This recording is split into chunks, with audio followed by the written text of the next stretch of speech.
la sorcellerie. Alléluia. Les vérités spirituelles non dites sur la sorcellerie. Deuxième partie. Mais quand même, je dois d'abord fixer quelque chose d'important. Suivez-moi très bien. Alléluia. Lorsqu'on parle de la sorcellerie, parce que des fois ce sont les mots que nous avons empruntés en français, dans les dictionnaires français, chez le français en réalité.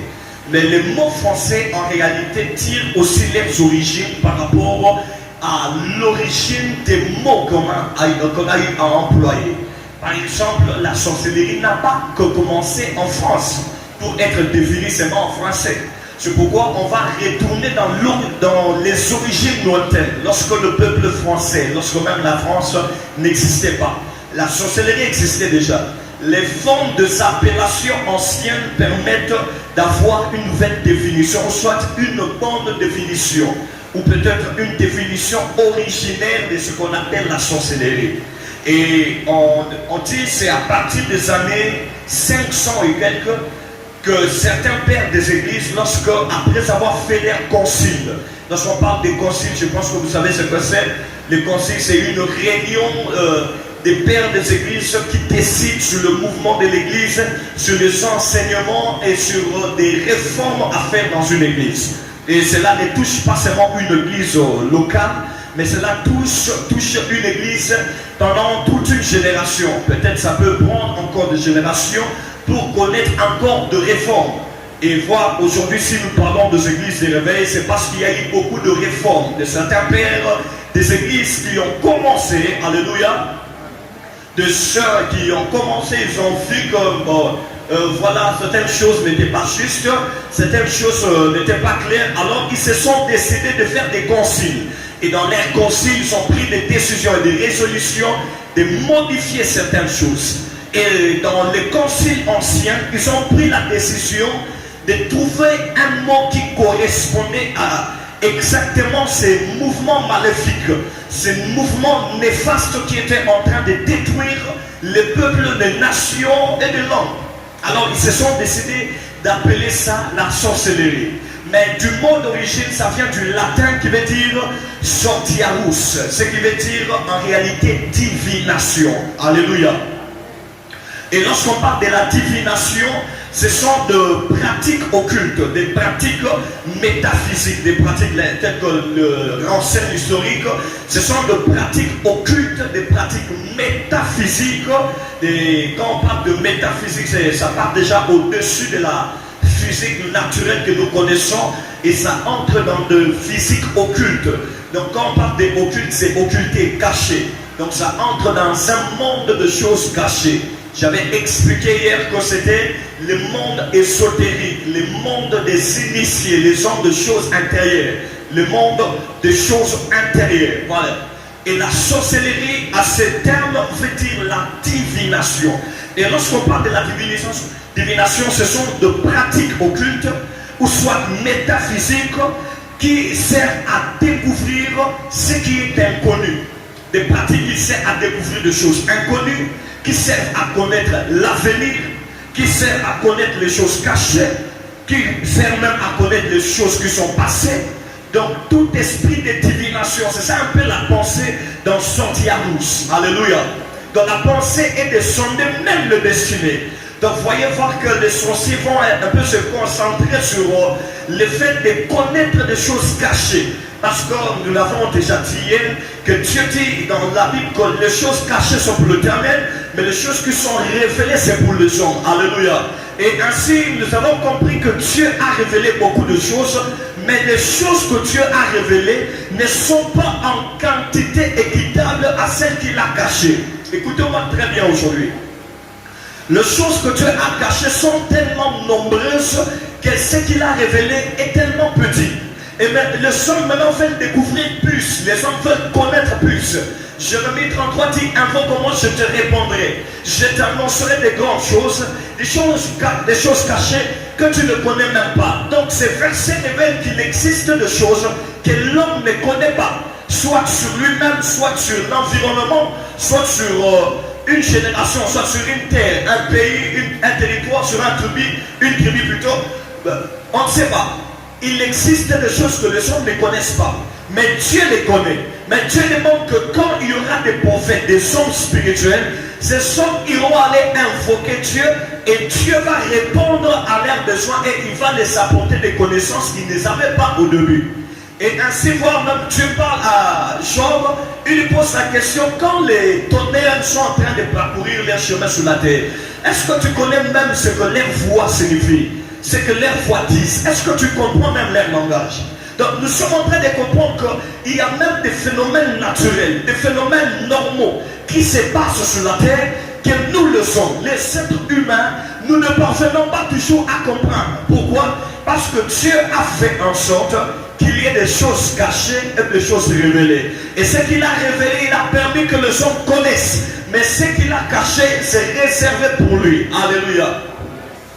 Et voilà maintenant dans la divination, ou soit dans la sorcellerie, les hommes vont aller chercher à connaître quelles sont les vérités, ou soit les choses spirituelles que Dieu a cachées que nous ne connaissons pas. Et j'avais dit que la sorcellerie est l'un des points importants dans la magie. Donc la magie, la magie c'est comme un département qui a plusieurs substitutions dedans, qui a plusieurs chambres, qui a plusieurs loges. Et ainsi il y a la sorcellerie dedans. Et à part la sorcellerie, il y a encore beaucoup d'autres sectes. Lorsque même nous lisons le livre de Galates chapitre 5, la Bible parle de fruits de la chair, on parle aussi des sectes. Donc quand on parle de sectes, à partir de là, on va expliquer que même si tu es dans n'importe quelle forme, des chambres de la sorcellerie, des chambres de l'occultisme, ou soit des chambres de la magie. Alléluia. Et ainsi, c'est sa forme de secte, des loges. Alléluia. Des choses un peu pareilles. Voyez, c'est un peu un domaine caché, mais c'est dans la grande famille de ce qu'on appelle la magie. Et du mot, et elle-même, lui-même, le mot magie vient du langage perse qui veut dire mago, qui veut dire la science ou la sagesse. Donc, on prétend que dans la magie, il y a des sciences, il y a des certaines sagesses, il y a des certaines connaissances que les hommes ne connaissent pas. Il y a certaines choses et certaines réalités que les humains ne connaissent pas. Et on résume tout l'ensemble de ces choses comme étant de la magie. En fait, les hommes sont parvenus à connaître une chose, et d'ailleurs j'aimerais en profiter pour dire à quelqu'un que vous devez comprendre que lorsque vous encouragez vos enfants à faire les études, non, vous devez étudier pour être des bonnes personnes, pour avoir de qualifications, pour être ainsi de suite, c'est une bonne chose. Mais vous devez savoir que toutes les leçons, telles que la mathématique, la statistique, la physique, géométrie, trigonométrie, toutes ces sciences-là, ça fait partie des sagesses que les mages utilisaient dans l'ancien temps. Donc aujourd'hui, ce sont comme des leçons qu'on donne facilement dans des écoles. Mais anciennement, c'était des initiations, des enseignements réservés seulement aux personnes initiées. Des pratiquants de la magie seulement pouvaient connaître de certaines sciences. Mais aujourd'hui, avec l'évolution du temps, ils sont un peu exposés certaines connaissances pour nous dire que bon, un peu c'est normal. Et ça va m'accabler, voilà un peu. Et aujourd'hui, on trouve ça normal. Et aujourd'hui, c'est facile d'aller dire à ton enfant d'aller à l'école, d'aller étudier, pour être une grande personne. Mais anciennement, quand on disait à l'enfant d'aller à l'école, d'aller apprendre la science, c'était comme si on disait à l'enfant d'aller recevoir une initiation, d'entrer dans les sectes et dans le loge, qu'il reçoit de certaines connaissances qui peuvent lui permettre d'être propulsé dans la vie. Donc c'était comme si on initiait l'enfant à la sorcellerie.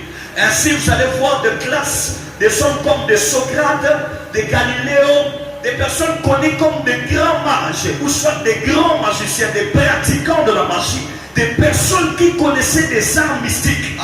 Aujourd'hui, j'aimerais vraiment parler. Écoutez-moi très bien.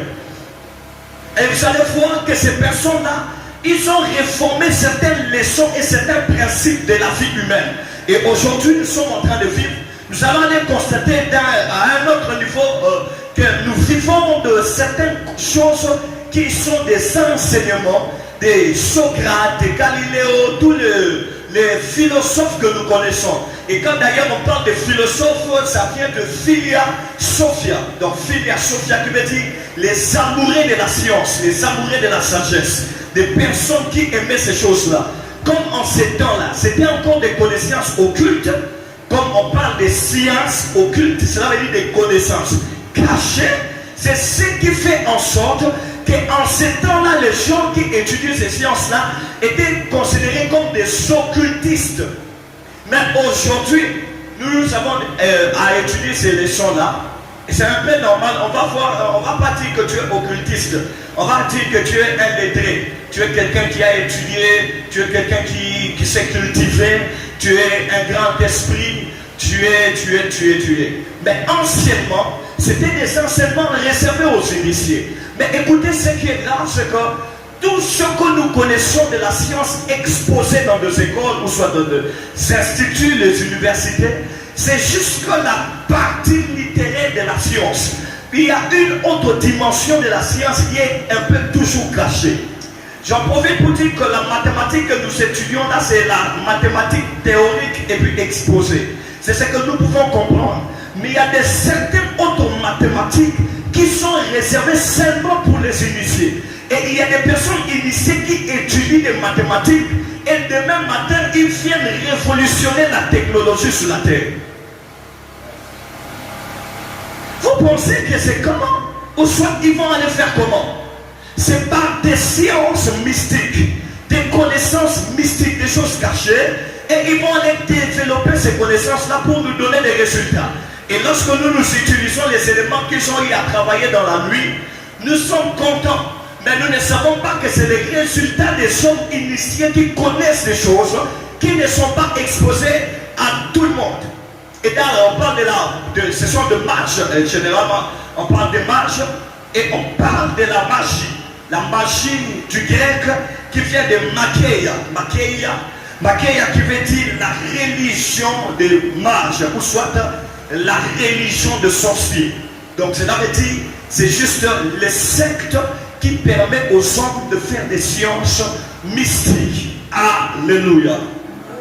Alors, maintenant, nous allons un peu rentrer dans la Bible. Et lorsque nous entrons dans la Bible, nous allons aller remarquer quelque chose de bizarre, que la sorcellerie, écoutez très bien ce que je suis en train de dire. Est-ce que quelqu'un peut me regarder très bien? Vous allez aller comprendre que la sorcellerie, lorsque nous lisons la Bible, n'avait jamais quitté les palais royaux. Remarquez très bien, et pour ceux qui lisent très bien la Bible, vous allez remarquer que depuis même l'Égypte jusqu'à la déportation en Babylone, parce que les livres de rois, c'est les mythes, lorsque le roi de Babylone a fait une déportation, il a assiégé la nation, on a amené Juda en captivité, ainsi de suite. Nous connaissons l'histoire, comment Daniel a prié, par après il y a eu la délivrance et la reconstruction par Zorobabel du temple. Ça, c'est comme ça. Mais lisons un peu, depuis d'abord l'Égypte jusqu'à arriver avant la déportation. La sorcellerie était en train de flotter dans chaque juridiction, dans chaque palais royal. Je n'ai pas vraiment le temps de récapituler l'histoire de tout le roi d'Israël ou de Juda, c'est tellement beaucoup. Mais vous allez remarquer que dans chaque règne d'un certain roi, d'une certaine puissance, ou soit d'un certain prince, d'une autorité établie soit sur Juda ou soit sur Israël, il y avait toujours le règne de la sorcellerie aussi qui était de côté. Vous allez par exemple lire dans 2 Rois chapitre 9 verset 21 à 22. Quelqu'un va nous lire ça rapidement. Restez assis, restez assis. 2 Rois chapitre 9 verset 21 à 22. Écoutez très bien ça, car c'est l'un des versets qui est clé sur ce que je vais dire. 2 Rois chapitre 9 verset 21 à 22. Je lis au nom de Jésus. Vous avez aussi une autre version, ce mail est là. Ok, lisez d'abord lui second, après nous allons lire ce mail. Alors Joram dit. Écoutez, nous lisons au nom du Seigneur Jésus. Amen. Alors Joram dit. Écoutez, Joram c'est le fils de Akab, l'enfant que Akab a eu avec Jézabel. Alléluia. Allons-y. Alors Joram dit, attelle, et on attela son char. Joram, roi d'Israël, et Akazia, roi de Juda, sortirent chacun dans son char pour aller au devant de Jéhu. Et ils les rencontrèrent dans les champs de Naboth de Jisraël. Bien que Joram vit Jéhu, écoutez maintenant ça. Jéhu, c'est le nouveau roi qui vient remplacer sur le trône d'Akab. Que Élisée vient de, plutôt que Élie vient de oindre lorsqu'il a oint le roi de Syrie, je pense que c'était le roi de Syrie. Après Ben-Hadad, oui. Après, il a oint Jéhu comme roi à la place de Akab. Et puis, troisièmement, il a oint Élisée. Alléluia. Il a oint Élisée comme prophète à sa place. Maintenant, Jéhu vient pour récupérer le trône royal. Écoutez ce qui se passe. Dès que Joram vit Jéhu, il dit, est-ce la paix, Jéhu? Jéhu répondit, quoi la paix? Quoi la paix? Tant que durent les prostitutions de Jézabel, ta mère, et la multitude de ses sortilèges. Tant que durent les prostitutions de Jézabel. Tant que durent les prostitutions.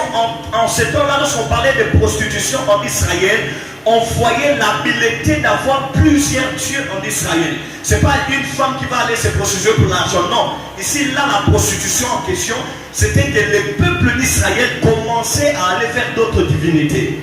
Ils n'étaient plus fidèles à Dieu, alors ils se sont prostitués avec les idoles. Écoutez, tant que durent les prostitutions de Jézabel, ta mère, et la multitude de ses sortilèges. La Bible dit, et la multitude de ses sortilèges. Donc, les sortilèges de Jézabel, vous pouvez sommaire déjà, les sortilèges de Jézabel étaient multiples, vous voyez. Alors maintenant, ces sortilèges-là avaient fait en sorte que cela puisse amener un mouvement maléfique et diabolique dans la nation d'Israël. Et le peuple était égaré par les sortilèges de Jézabel. Est-ce que quelqu'un peut dire Amen? Bon, écoutez maintenant ce que le même verset, mais la version sommaire, c'est que le sommaire va dire. Dès que Joram fut apporté. Lisez seulement 22. Oui, je lis. Il lui demanda, viens-tu pour la paix, Jéhu? Jéhu répondit, voilà. Comment peut-il être question de paix tant que durent les prostitutions de ta mère Jézabel et ces innombrables pratiques de sorcellerie? Et ces innombrables pratiques de, dis avec moi, sorcellerie. Et ces innombrables, quand on parle d'innombrables, cela veut dire c'est un très grand nombre qu'on ne peut pas compter. Donc cela veut dire que Jézabel était une personne qui pratiquait plusieurs sortes de sorcellerie. Aujourd'hui, je vais parler. Donne-moi un bon appel. Donne-moi un bon appel. Vous pouvez vous mettre. Un premier acte de sorcellerie que Jézabel faisait. Donc cela veut dire qu'il y avait plusieurs types de sorcellerie. Et Jézabel faisait plusieurs sortes. Donc, en réalité, ce n'était pas seulement un seul modèle ou bien une seule façon, mais il y avait plusieurs types de sorcellerie. Et d'ailleurs, j'en profite pour dire qu'il n'y a pas qu'une seule sorcellerie, il y en a plusieurs types de sorcellerie. Deuxièmement, il n'y a pas qu'une seule façon d'avoir la sorcellerie. Il y a plusieurs méthodes de transmettre à quelqu'un, ou soit d'initier quelqu'un dans la sorcellerie. Alors, cette méthode dépendent exactement de chaque loge de la sorcellerie, de chaque secte. Et Jézabel maintenant, elle pratiquait la sorcellerie en Israël, non pas seulement une sorcellerie, mais elle pratiquait plusieurs sortes de sorcellerie. Et d'ailleurs même, j'en profite pour dire que dans la sorcellerie, il y a le phénomène de jeter les sorts, vous voyez. Et quand on veut jeter les sorts, c'est ce qui est tiré par ce qu'on appelle des sortilèges. Quand on parle des sortilèges, c'est le fait d'aller jeter des sorts. Et quand on jette des sorts, c'est pour soit contrôler une personne, soit dominer à cette personne-là, ou soit peut-être s'éterniser au pouvoir pour eux qui étaient dans le palais royal. Ici, je ne parle pas d'un prophète, mais je parle de la cour royale. Il y avait Akab qui était l'un d'Israël, mais Jézabel était une princesse, c'était d'ailleurs une princesse, mais aussi, c'est que l'historique nous apporte, Jézabel était une prêtresse. Ngangane. C'était une prêtresse, et maintenant le roi Akab va aller épouser une Ngangane, à même son en Israël. Et quand cette femme arrive, elle n'est pas les pratiques de la sorcellerie du Sigaouti, mais elle va prendre tout et elle amène les éléments de sa sorcellerie en Israël. Et maintenant comme ça, la femme qui avait besoin de faire plus, d'être puissante, de dominer, d'opérer plus, la femme a commencé à pratiquer la sorcellerie en Israël. Et voilà la conséquence, par exemple, il y a eu les introductions de culte de Baal, par exemple, de culte d'Astarté, alors que ce n'est pas le même secte. Astarté c'est à part, Baal aussi c'est à part. Mais lui-même, Jézabel, était une prêtresse qui pratiquait la sorcellerie avec toutes ses divinités, je le répète, avec cette pluralité de Dieu. Vous allez voir que lorsque Élie, c'était Élie, à Katiba, prophète Abal Kiro, Jézabel a tout, a dit, mon papa Élie, dit que non, que les dieux me soient d'une grande colère, si demain je ne fais pas sur toi, c'est que tu as fait à mes prophètes. Pourquoi on parle de mes prophètes? Parce qu'elle était comme une princesse, comme une prêtresse, une entité spirituelle. Cette femme-là était tellement diabolique. C'était une sorcière et quelqu'un qui initiait les gens à la sorcellerie. Maintenant, elle avait des prêtres, des personnes qui permettaient de faire ce qu'on appelle des sacrifices. Et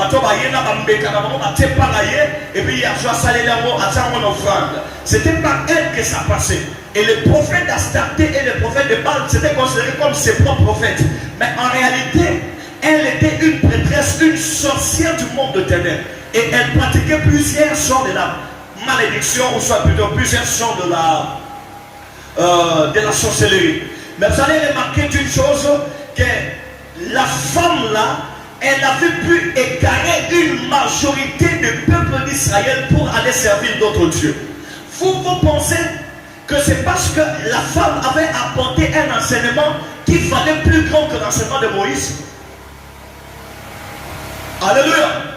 Cette femme n'avait pas apporté un enseignement qui était plus élevé que l'enseignement de Moïse, ou soit les plus élevés que les enseignements que Samuel avait annoncés, ou soit des prédictions. Et même quand nous lisons la Bible, nous voyons ce que Dieu avait fait avec Moïse. Ces grands miracles, ces grands actes, ces grandes œuvres prophétiques et spirituelles que Dieu avait opérées avec Moïse, ce n'est pas aller comparer à la taille de Jézabel. Mais pourquoi maintenant le peuple a abandonné Dieu pour aller suivre Jézabel? C'est qu'en réalité, ce n'était pas question de l'enseignement.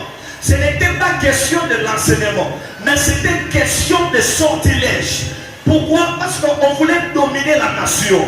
Vous devez comprendre que lorsque vous lisez l'histoire d'Israël, depuis qu'Israël était constitué comme nation, Satan s'est toujours battu pour s'introduire en Israël.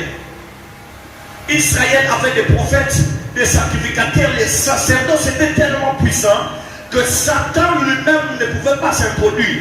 Mais quelques esprits, quelques divinités, quelques démons pouvaient de certains moyens, de certaines saisons, d'entrer dedans. Et l'objectif, je crois énormément que l'objectif était de détourner tout le peuple de Dieu. Et maintenant, Satan viendra établir son trône parmi le peuple de Dieu. Et à ce moment-là, le peuple ne sera plus soumis à Dieu, mais le peuple sera soumis à Satan ou soit à des divinités du monde de ténèbres. Et à partir de ce niveau-là, la femme, comme elle savait déjà qu'avec l'enseignement ça ne va pas réussir, elle a commencé à pratiquer la sorcellerie en Israël. Elle a jeté des sorts en Israël au point de prendre tout un peuple à ses côtés. Donne-moi un bon appel. Elle a pris le peuple à ses côtés. Et comme ça, même quand tu dis je n'aime pas Baal, mais quand on te jette, tu sors, tu vas aller adorer Baal, sans problème. Est-ce que quelqu'un comprend ça? Je n'aime pas me prosterner devant mes biquets, mais quand on va te jeter un sort, sans problème. Et écoutez, le plus grave, c'était que la nation d'Israël était une grande nation. Élie dit à Dieu que je suis resté seul. Alors Dieu dit à Élie, non, il y a encore 7000 qui n'ont pas fléchi les genoux devant Baal et Astarté. De plus, Élie. Prenez Élie et les 7000, ça fait 5001 personnes. Et ces 7001 personnes, dans une nation d'une grande population, peut-être dans l'an de millions, Il n'y a que 7001 personnes qui n'ont jamais fléchi les genoux. Pourquoi? D'ailleurs, la Bible parle que ce sont le réserve de l'Éternel. La Bible parle que si elles n'ont pas fléchi les genoux, c'est parce que Dieu a refusé. C'est comme si Dieu avait placé une protection afin que l'envoûtement là ne puisse pas les atteindre. Et je prie que Dieu te donne une telle protection. Tu n'as pas dit à mon amen. Cette femme a jeté les choses, a touché tout le monde, sauf 7001 personnes. Et l'objectif c'était de les contrôler. Lorsque nous lisons dans Proverbes chapitre 25, verset 2, la Bible dit la gloire de Dieu c'est de cacher les choses. Mais la gloire des rois c'est d'aller sonder les choses cachées. Si vous comprenez un peu là, Dieu va cacher les choses pour sa gloire. C'est la chose qui maintient un peu le trône de Dieu au-dessus de tout trône. Car Satan ne connaît pas plus que Dieu. Il n'y a aucune créature sur la terre qui connaisse plus que Dieu. Soit même dans le ciel, sur la terre, dans la mer, même dans le fin fond de la terre, il n'y a aucune créature qui connaît plus que Dieu.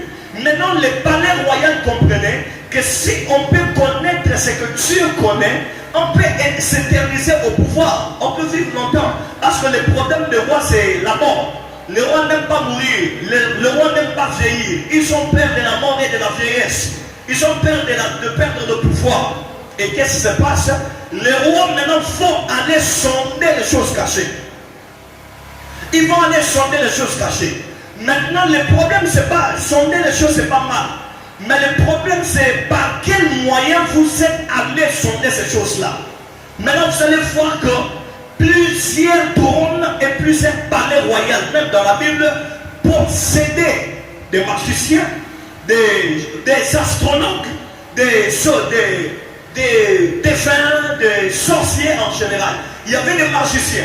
Vous allez voir dans les palais de Pharaon, il y avait des magiciens. On va parler d'Akab et de sa femme. Il y avait des sorciers. Même lorsque vous continuez à lire l'histoire, la Bible dit même que le peuple est allé prendre des photos plutôt le serpent. C'était les serpents, voilà. Les serpents d'airain que Moïse avait élevés dans les déserts à cause de la blessure des morceaux de serpent. Les peuples sont allés chercher ces serpents-là. Et ils l'ont placé dans un haut lieu et ils commençaient à adorer. Et c'était pendant la période où il y avait, j'ai oublié le nom du roi, mais c'était à la période que le roi Ézéchias qui était venu, c'est lui qui a détruit cette adoration diabolique-là. Il y avait toujours de la sorcellerie partout. Des Josias, des Osias, il y avait toujours des gens. On disait que ces gens-là ont fait ce qui est mal devant l'Éternel. Et leur abomination était toujours dans le niveau auquel ils faisaient des mal au point d'introduire la sorcellerie dans les palais royaux, d'introduire la sorcellerie dans la nation, au point même que le peuple commence à aller vers ce Dieu-là. D'ailleurs, maintenant, ce qui est très important, c'est que chaque religion dans les nations-là est attestée par sa divinité. Le roi doit autoriser la pratique d'une religion. Et si la sorcellerie était en Israël, donc en réalité, il y a certains rois qui avaient donné accès à ces choses-là. Et c'était bizarre. Le bizarre encore, c'est parce que l'Éternel interdisait cela depuis le livre d'Exode. Lorsque le peuple est sorti de l'Égypte, depuis le livre d'Exode, Dieu a commencé à parler sur la sorcellerie. Dieu a parlé sur la sorcellerie. Dieu a parlé sur les augures, les devins, les astronautes. On a parlé sur les magiciens. On a parlé sur les nécromanciens. On a parlé sur plusieurs catégories de personnes qui pratiquent la magie ou soit la sorcellerie. Et Dieu a dit que de telles personnes soient tuées sur les champs. Pourquoi? Premièrement, parce qu'ils étaient en train de détourner les gens vers Dieu. Mais deuxièmement, c'est parce qu'ils étaient en train d'aller envoûter les peuples au point même que ce n'est plus par ta volonté. Je vais dire à quelqu'un, il y a des choses que tu dois connaître, mais que tu dois connaître avec rapidité.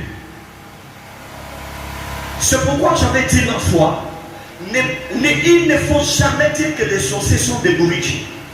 Non, ils ne sont pas des bourriques. Même quand nous lisons la Bible, les gens qui ont marqué les temps, qui ont révolutionné le monde, qui ont modernisé les choses, la plus grande majeure partie de ces hommes-là, c'était des sorciers.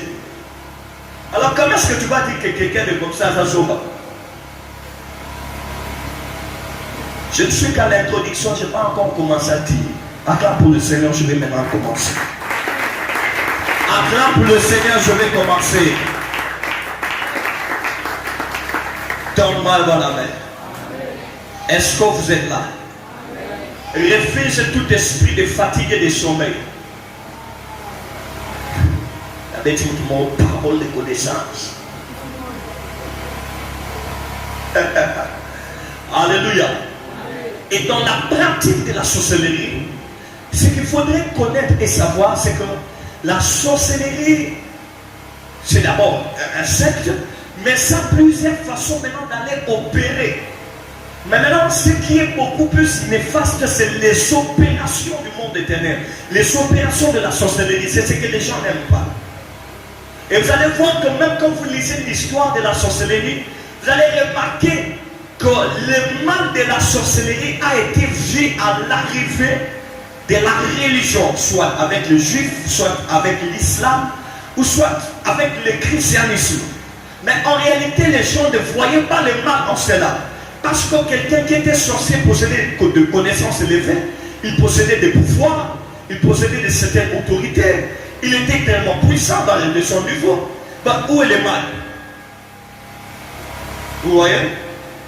Mais maintenant, quand l'Église a commencé à propager l'évangile, la bonne nouvelle, le grand message de Jésus-Christ, il a été constaté que la sorcellerie ce sont de pratiques d'occultisme, de pratiques du monde de ténèbres. Et déjà Christ étant la lumière, il est déjà dans un combat permanent contre tout ce qui est du monde de ténèbres. C'est la chose qui a fait qu'il y ait une guerre entre les chrétiens et la sorcellerie jusqu'à aujourd'hui. Et comme quelqu'un comme moi, c'est quelqu'un qui aura une guerre tellement ouverte que vous allez me donner ensemble. Même si tu vas me donner 1 million, je vais prendre 1 million là. Je ne vais pas laisser, je vais prendre. Mais je vais te combattre jusqu'à la fin. On est en guerre. Et puis ça voisin, on est en guerre. Cherchez voisin, on a un Saint-Esprit. Ah, alléluia. La sorcellerie a plusieurs pratiques, plusieurs manières d'être opérée. Et dans cette manière-là, il y a la manière la plus célèbre. La manière la plus célèbre et, que dirais-je même, la manière la plus dangereuse de la sorcellerie. C'est ce qu'on appelle l'envoûtement. Dis avec moi, envoûtement. Dis encore envoûtement. Lorsqu'on parle de l'envoûtement, lui-même vient du latin vultus, qui veut dire visage, qui veut dire effigie, qui veut dire figurine. Donc cela veut dire, qui veut dire élément de représentation. Ça veut dire élément de représentation. Donc en réalité, l'envoûtement est l'ensemble de pratiques de la sorcellerie qui vise de contrôler l'esprit d'une personne ou soit de lui jeter un sort par une figurine. On veut te contrôler, on veut s'abuser de toi, on veut t'utiliser. Alors on va aller prendre une chose qui t'appartient, ou soit on va aller fabriquer une chose, mais on prend quelque chose qui est lié à ta vie, on va aller attacher à cette chose-là qu'on appelle figurine. Maintenant on va les placer dans les temples de magie. Et quand on place ça dans ces temples-là, on va commencer à faire des incantations, de donner des ordres, de parler. Et tout ce qu'ils vont dire là-bas, ça va retomber sur toi. Pourquoi? Parce qu'il y a un élément de toi qui est attaché sur la figurine et qui te représente. Et en réalité, c'est là maintenant vous allez voir que tu n'es pas possédé complètement par un démon. Mais il y a un sort maléfique qui est jeté sur toi pour être contrôlé dans le monde des ténèbres. Donc tout celui que tu diras qu'il est envoûté, il y a deux possibilités. La première possibilité, c'est qu'il est possédé soit par un esprit, ou soit par un démon qu'on a jeté sur lui, ou dans le deuxième cas, c'est qu'il y a un sort qu'on a jeté sur lui avec un démon. C'est comme pour les couvrir. Parce qu'il y a ce qu'on appelle la couverture spirituelle. La Bible dit, l'ange a dit à la femme Marie que tu seras couvert par l'ombre du Saint-Esprit et tu seras enceinte. En fait, elle n'avait pas en elle le Saint-Esprit, mais elle a été couverte. Vous voyez, c'était comme, je peux dire, comme un sort. On a jeté quelque chose sur Marie pour que Marie devienne enceinte. Et c'est la même chose que comme ça opère dans la sorcellerie. On va jeter un sort sur toi. Il n'y a pas de démon en toi, mais il y a l'ombre du mal sur toi. Et cette ombre est en train de te poursuivre et en train de te diriger. Et ça fait en sorte que par là où on a envoyé cet esprit-là, ou cette ombre-là, on te contrôle depuis le monde de ténèbres. Est-ce que je vais dire une chose? Donne-moi un bon amen. Lisez Genèse chapitre 37. Lorsque vous allez lire ça, on parle de l'histoire de Joseph et ses frères. Joseph va se réveiller avec des songes. Et ces songes commençaient à engendrer la haine. On appelait les songeurs, les faiseurs de songes. Après, son père va aller dire, bon, Joseph va aller un peu te renseigner sur la situation de tes frères. Joseph va aller jusqu'à Dothan pour aller voir ses frères. Et lorsque, la Bible dit, lorsque ses frères l'ont vu de loin, ils ont dit, voilà les faiseurs de songes qui arrivent, tuons-les. Maintenant, Ruben le plus âgé, l'aîné de la famille, il a dit, non, ne tuons pas cet enfant, parce que, vous voyez, il ne faut pas tuer, non, je ne sais pas d'où est-ce que ça venait l'intention de tuer son propre sang. Écoutez ce que je vais développer. Ruben a dit ne le tuons pas, mettez-lui dans, on le met dans un citerne. Et lorsqu'on mettait là, la Bible dit que Ruben avait l'intention que celui qui ne connaît pas déplacer, il y a un tour à délivrer Joseph, il y a un son misaillé dans l'arbre. Mais Ruben avait échoué parce que juste à départ, la baronnière se trouve, Joseph. Mais ce que je vais dire, c'est ici. Ils ont vendu Joseph. Mais ils ont pris les vêtements de Joseph, ils ont tué un bouc, ils ont mis le sang, ils sont allés dire à Jacob leur père, regarde ces vêtements, reconnais si c'est la tunique de ton fils. Alors tu verras si ton fils est encore vivant ou mort. Et le père, quand il a regardé, il a dit que c'est le vêtement de mon enfant. Et Jacob commença à pleurer parce qu'il faisait le deuil de son enfant qui était mort. Est-ce que vous savez déjà que cet acte est un acte de la sorcellerie? Il me serait très difficile de dire que les frères de Joseph, il y avait des sorciers dedans. Il me serait vraiment très difficile de confirmer une telle chose. Mais seulement l'acte qu'ils ont eu à poser est un acte de la sorcellerie. Pourquoi? Ils voulaient tuer Joseph. Mais comme Ruben était un opposant, alors ils ont voulu jeter un sort de la mort sur Joseph. Ils ont tué un animal, ils ont versé le sang sur le vêtement de Joseph et ils ont dit que Joseph est mort. Ils ont jeté un mauvais sort sur Joseph pour que partout où Joseph a regardé, à coup d'argent du roi.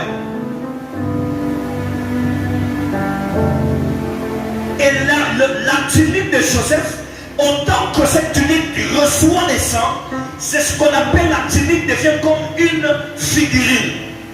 Quelque chose qui représente Joseph. Donc Joseph est déjà parti. Mais il y a les gens qui pleurent le décès de Joseph. Mais en réalité aussi, en Israël, par la Bayasha, vous allez remarquer que Joseph avait disparu. Il n'y a pas de tribu de Joseph. Vous le savez? Tribu de Joseph n'existe pas en Israël. Et lorsque Joseph est arrivé en Égypte, on a changé son nom. La Bible dit même quand ses frères sont arrivés en Égypte pour lui parler, Joseph leur parlait en langue égyptienne et il y avait l'interprète qui interprétait. Donc c'était comme s'il avait une nouvelle identité, de nouvelles langues, et même dans sa nation, il n'existait plus. Donc ces gens-là ont jeté les sons de la mort sur Joseph et ils ont effacé le nom de Joseph dans la carte. Je déclare que le mauvais son est effacé. En cette soirée, je l'anéantis en l'honneur. Je ne sais pas si c'est qui fait complot pour t'effacer. Et ces jours-là, ils ont effacé Joseph jusqu'aujourd'hui. Le tribu de Joseph n'existe pas. Il ne faut pas blaguer avec la sorcellerie. Je ne sais pas qui avait eu l'intention de ça. Mais je crois et fermement, il y avait un pratiquant de la sorcellerie dans le fils de Jacob. Quelqu'un qui connaissait ces pratiques-là. Quelqu'un de vivant, vous êtes vivant, mais au koufa. Si n'a comme on est libre, ils sont le pays libre la famille. Même pas y va découvrir yo c'est la fille, mais si quand de beaucoup fit ton histoire n'est pas dans la Bible.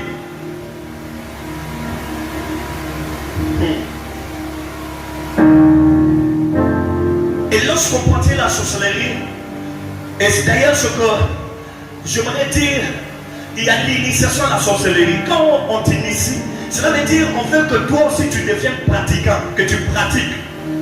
Alléluia. Mais quand on t'en fout, on ne veut pas que tu pratiques. Mais il y a certaines personnes qui prennent autorité sur toi et qui utilisent ta vie. Regarde les mains. Mets-toi convenablement. Regarde les mains. Dans l'initiation, c'est un peu bien parce que ça te donne la conscience et le pouvoir d'opérer. Mais dans l'envoûtement, c'est qu'on te prend en otage. C'est comme si tu es un prisonnier spirituel de certaines entités, un prisonnier spirituel de certains sorciers. Ils font avec toi ce qu'ils veulent. Ils décident des choses sur toi. Quand ils veulent te détruire, ils te détruisent. Quand ils veulent imposer des lois sur toi, ils imposent. Pourquoi? Parce qu'il y a en est une autre spiritualité qui domine sur toi.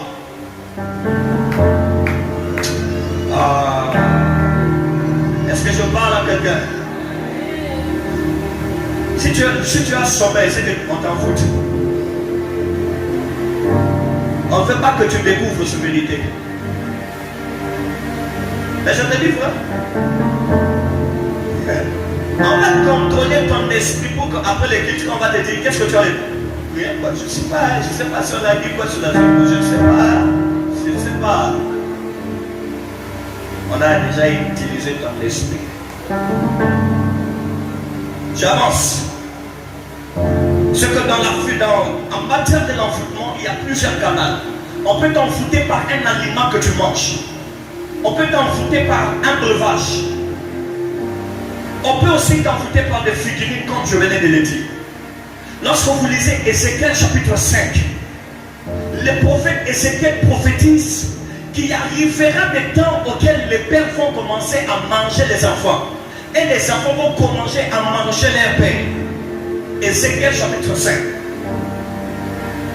Arrivé dans 2 Rois chapitre 6, verset 28 à 29. La Bible dit qu'il y a une sécheresse qui a frappé dans la ville au point que les femmes se sont décidées de manger les enfants. Une femme dit, bon, on mange mon enfant aujourd'hui, demain, on va manger ton enfant.